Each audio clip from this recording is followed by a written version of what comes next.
Hello and welcome to ABG Investor Day. My name is Simon and I'm an equity research analyst here at ABG. I have the pleasure of welcoming the CEO of Clavister, John Vestberg. John will hold a short presentation of the company, and after which we will have a short Q&A. John, the floor is yours. Thank you, Simon. Thank you. I'm John Vestberg. I'm the co-founder of Clavister and CEO since 2017. If we take the next slide, please. For those of you who are not completely new to Clavister, I will give you a very quick introduction. We are all about cybersecurity. We develop and sell what we refer to as carrier-grade cybersecurity solutions. We provide those to mission-critical applications, mainly for selected markets within the European Union, but also globally through some key partners. If we click forward there. During the 20 years, approximately, of Clavister's history, we have been shipping a bit over 130,000 products worldwide. We have a very strong gross margin business with over 85% gross margin, sustainable gross margin of over 85%. And we have a decent amount of recurring revenue, which is also a metric which is absolutely important in terms of creating shareholder value, and it's a metric that is constantly increasing. If we move to the next slide. The core of our business is, of course, our technology platform, and we claim that this is a platform that is one of, if not the most versatile platforms on the market. We have been investing over these years a bit north of 60 million euros into software R&D, and I would claim that the vast majority of that investment is not a sunk cost. It's live production technology that we sell today.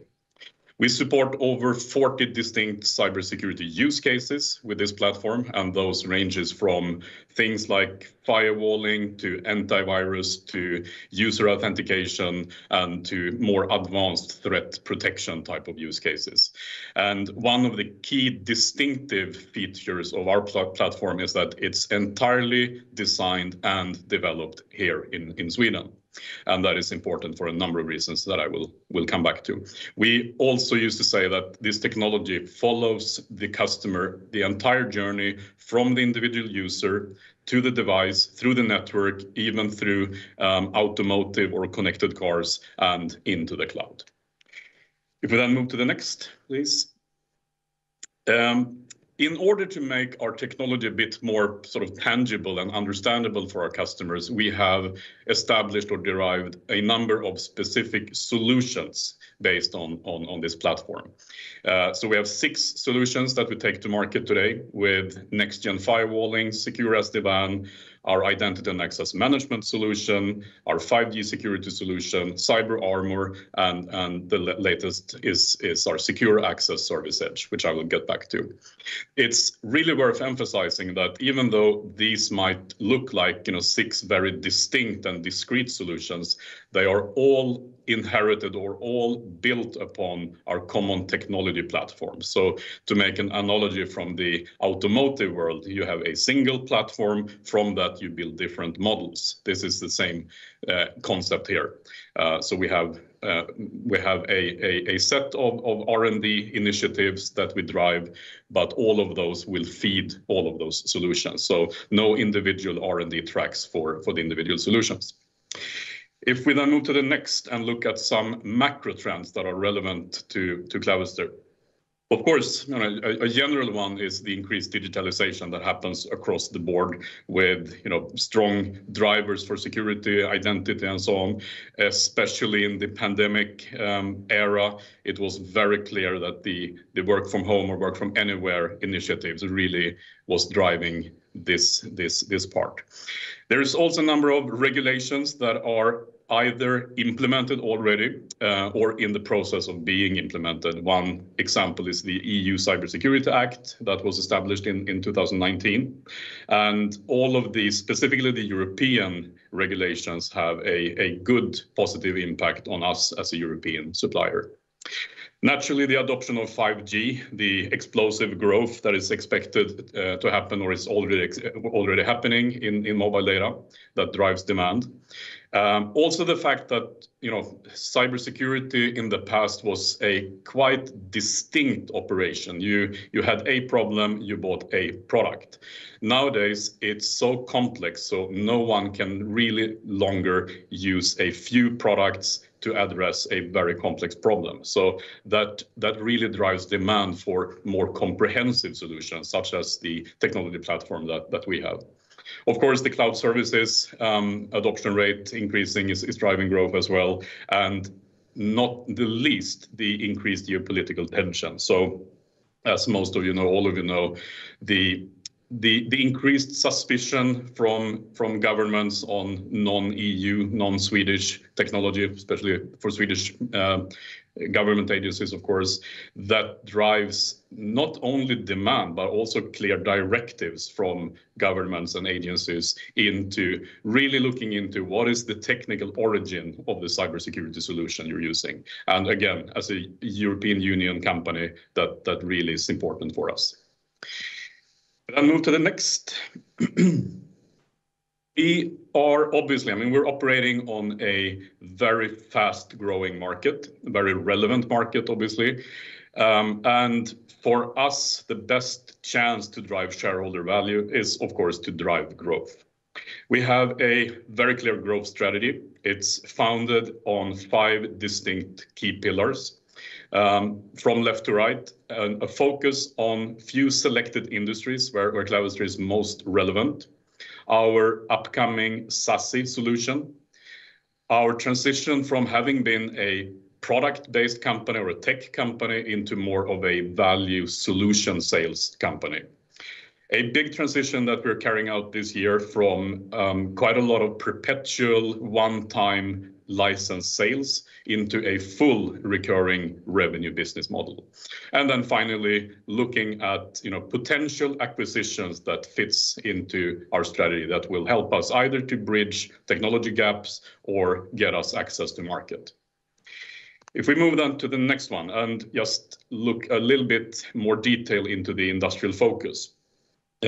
We are, of course, still a small company. We need to pick our battles. And following quite an extensive research that we made in 2020, we arrived at a focus strategy. We decided on 3 distinct customer groups or industry verticals, if you like, where the public administration sector, mainly within EU, the service provider segment, including mobile operators, managed security service providers, even internet service providers, adding security as a value add, and finally the defense sector. Those 3 areas have become the 3 focus customer groups for Clavister starting this year.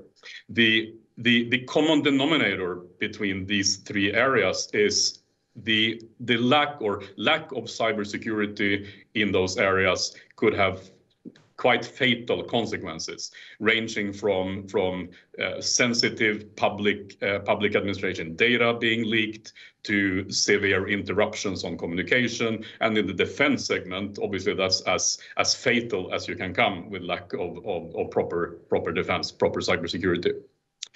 If we then move to the next one, I'd like to just show 2 specific customer case studies just to give a bit more insight into what we provide more specifically. One is with our partner Nokia, which we have been working with since 2016 as a partner. Nokia started to differentiate themselves in the telecom industry by making cybersecurity as one of their strategic pillars. And they selected, after quite an extensive selection process, they selected Clavister as their partner for several use cases within both 5G as well as 4G deployments. So we're today part of the Nokia 5G core offering. We're built in part of their blueprint design for 5G core. We have, together with Nokia, and together with other partners as well in this industry, deployed to over 30 tier 1 mobile operators. We have a business model which is quite interesting, where our revenues scale with the increased usage or utilization of the solution. And as everyone is buying into the concept that utilization and bandwidth is just growing and exponentially growing, this is obviously a fantastic potential scaling engine for us going forward. If we then move to the next one, demonstrating another customer use case from the defense vertical. We are working with BAE Systems as a quite recent customer win. As everyone probably knows, BAE Systems is the largest defense contractor in Europe and the 3rd largest in the world. There is a strong push within the defense sector to equip various types of defense material with cybersecurity. There are NATO requirements, there are customer-specific requirements, but the common thing is cybersecurity has to be implemented in modern defense technology. So what we did together with BAE Systems is we arrived at a framework contract, which then led into our first commercial contract for a Western European military customer. We are providing our technology packaged into a very ruggedized and robust defense-specific hardware platform that in turn gets integrated into the combat vehicles and the bandwagons or all-terrain vehicles that are produced by BAE Systems. The first customer contract we won again with the Western European organization was worth 50 million SEK or 5 million euros to Clavister, and has the additional potential up to even 90 or close to 100 million SEK. If we move to the next and look at sort of one of the examples of the go-to-market model, we stick now within the defense segment, just showing you an example how scalable this go-to-market model is. And if you continue to click forward, basically with our partnership with BAE, with our first framework contract, we are able to indirectly address many different customer opportunities.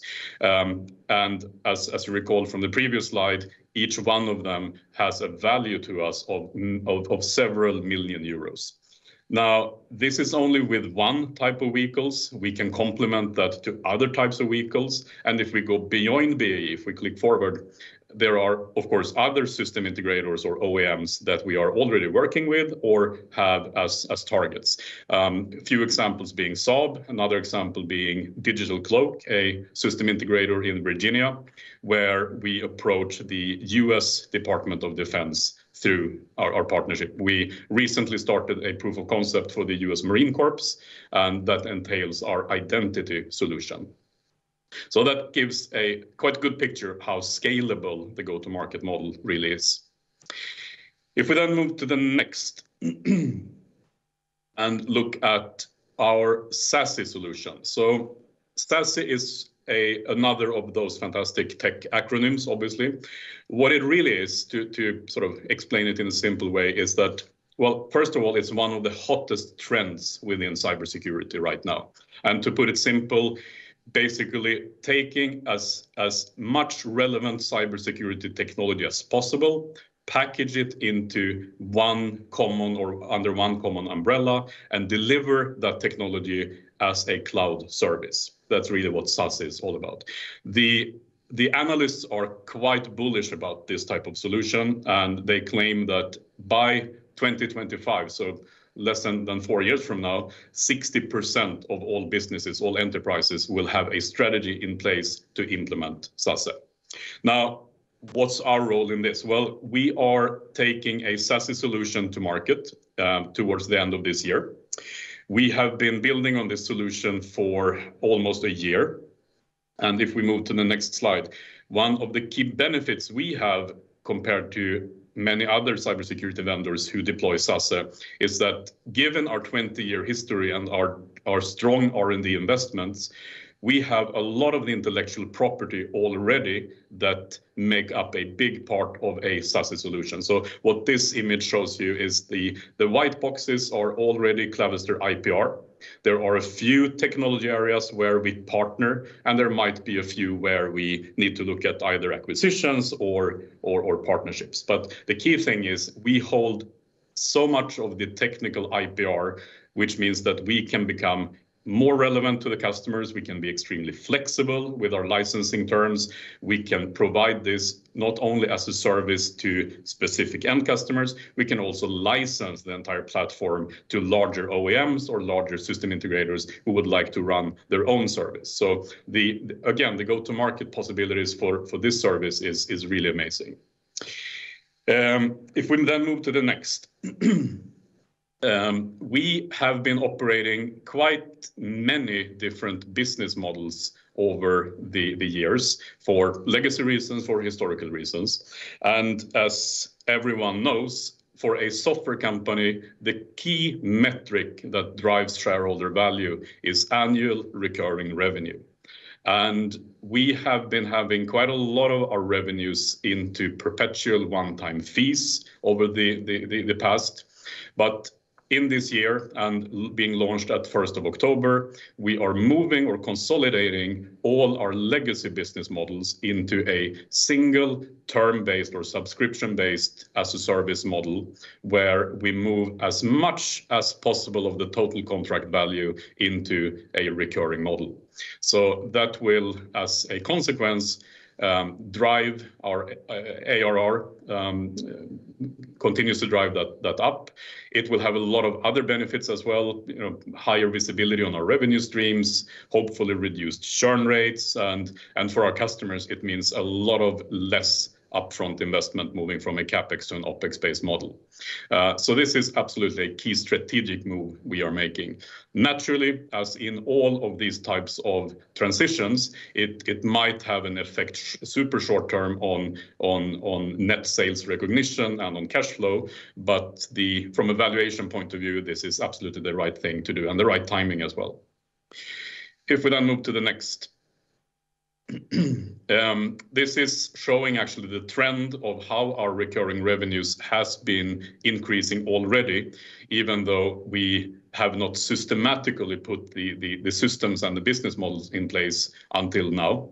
But through our work and through the type of product mix we have been moving towards, we have already now an increased recurring revenue, which is quite stable. If we then move to the next one. Again, our future is all about growth. We have since 2017, when we started our transition from R&D heavy tech focus into more commercial focus, we've been driving a growth agenda. And the order intake average growth has been a bit north of 20%. Net sales a bit lower. That's due to a lot of our engagements are with larger customers with longer deployment cycles, where of course revenue recognition and net sales recognition gets distributed over time. So it's important for us to have a close look at the order intake metric as a leading indicator for our business. What will accelerate and drive this growth forward is some of the key things I've been mentioning. It's a more focused go-to-market strategy, bringing very relevant security solutions on a market which is fast growing. Our new SaaS solution that allows us to tap into another market actually, or the massive cloud security market. This recurring revenue will support the growth in several ways. It will free up sales resources to drive new customer wins and new logos, and still maintain a good customer attrition rate or customer retention rate. And then on top of that, we are, as mentioned, we're considering potential acquisition targets that are aligning with our strategy. So with that, I think I'll stop there. There are a couple of more slides, but in spirit of time, to keep to the 20 minutes, stop there and take questions. Great. Thanks, John, for a great presentation. I would like to start off with the BAE Systems contracts. Should we expect that this order contains more hardware sales, and in turn, will this lead to potentially lower gross margin going forward? As a total blend, it will not dilute gross margins that much. And the reason I'm saying that is that, of course, the initial product deployments have a substantial hardware in it, and that in turn, of course, drives gross margin down a little bit. But on top of that, we have a number of services that are being added, and there is a big aftermarket portion with support and services with much higher gross margins, and that is compensating that. It might be sort of a shift in time over time, but as a blend for the total contract, it does not really change the needle that much on our total gross margins. Great, thanks. And the SaaS solution, will you sell it through partners or will you go directly to the customers yourself? We will probably see a mix of those. There are certain customers that would expect us as a supplier to be in direct contractual relationship with them, and we're happy to do that, of course. There are other customer groups, for instance, public administration. You know how it works here in Sweden. You need to have certain frame agreements with the customer, the government customers, etc. And in those cases, it makes sense to go through a partner. And also in some other areas, for instance, other parts of the world, which is not our focus, we might license the technology platform to a service provider who deploys this on their own turf. Great, thank you. And what would you say is the roadmap to profitability? If the strategy is to keep OpEx flat at this level and grow sales, for how many years do you think you could keep the OpEx level on this level? I mean, clearly, it's a combination. Given that we are in a such high gross margin business, the main driver to reach profitability is, of course, increased top line. That goes without saying.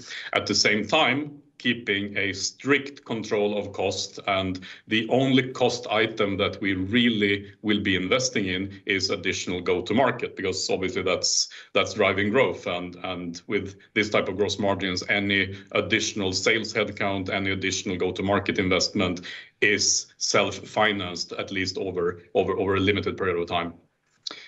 So keeping control and strict cost control, but with the highest focus business-wise on driving top line. Okay, thanks. And you hired a new sales manager this year, Mats Werner, yep, with experience from Nokia and Ericsson. Correct. What will he bring to the organization? And do you expect that he can help you accelerate the 5G business? What Mats and also other senior recruitments we have done recently will bring to the organization is several things. First of all, an industrial experience that we need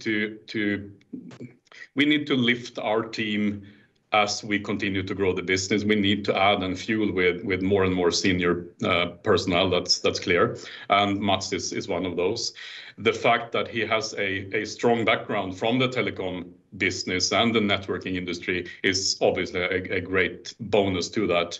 The understanding of how Nokia is working in the past, Ericsson, NEC, of course, that's a big benefit of driving and building the telecom business and service provider business in general. So yes, the answer is we hope that the recruitments we're making, the investments we make in general in go-to-market, we do that for one purpose, and that's to drive and accelerate growth. And yeah, that's what we expect. Okay, thank you. I think we have to stop there, but thank you so much, John, for a great presentation. Thank you. Yeah, goodbye. Thank you very much.